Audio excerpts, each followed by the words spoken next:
개인적으로는 넷마블의 7개의 대제 키우기보다는 재밌었습니다.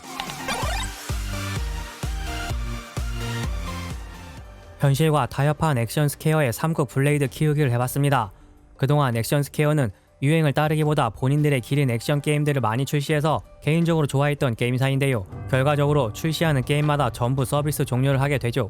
그들도 돈은 벌어야 하니 이제야 고집을 꺾고 현실과 손을 잡은 것으로 보입니다. 그렇게 해서 나온 게 이번 방치형 게임 3국 블레이드 키우기입니다. 3국 블레이드는 무려 7년 전에 출시한 게임으로 최근 게임들이 전부 서비스 종료를 한 것과 다르게 여전히 각종 업데이트를 진행하는 걸 보면 유저들도 많이 있는 것을 알 수 있습니다. 액션 스퀘어 게임 중 유일하게 생존한 게임이죠. 기존 게임들 운영을 방치하다가 서비스 종료를 하더니 이번엔 진짜 방치형 게임을 들고 나왔네요.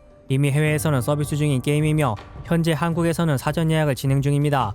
게임은 흔한 키우기류와 다를 게 전혀 없습니다. 영웅 레벨업, 돌파, 승급, 장비, 특성 업그레이드 등으로 라운드를 클리어해 나가면 됩니다. 게스트 모드를 지원하고 뽑기는 퍼주는 수준이기 때문에 리세마라를 할 필요는 없어 보입니다. 배경 그래픽, 영웅 디자인과 전투 모션이 수준급이라 게임 퀄리티 자체는 키우기류 중 괜찮아 보였습니다. 9명의 영웅 모두가 배치되어 전투를 하게 되면 좀 더 멋진 전투 장면을 보여줄 것 같은데요. 반면 적의 피격 모션과 피격 사운드가 전혀 없어서 타격감은 별로였습니다. 영웅 스킬 이펙트도 부족해 보이는데요. 스킬을 쓰는 건지 아닌지도 구분이 잘 안 가고 흔한 기합 소리조차 없어서 전투가 잔잔하게 느껴집니다. 게임 어디에서도 사람의 음성을 들을 수가 없는 건 매우 아쉬운 부분입니다.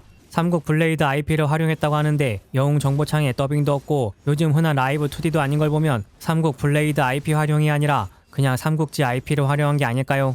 3국 블레이드 소스에서 더빙이라도 좀 퍼와야 할 것 같습니다. 박리담회를 노리는 건지 비싸지 않은 패키지들과 패스료가 엄청나게 많습니다. 최대 12시간의 오프라인 보상, 이동 컨트롤이 가능하고 영웅 코스튬과 월드 채팅, 영웅 도감이 있고 메인 스테이지 외에 골드 던전 같은 각종 제야 던전과 결투장, 무한의 탑 컨텐츠가 준비된 것으로 보입니다.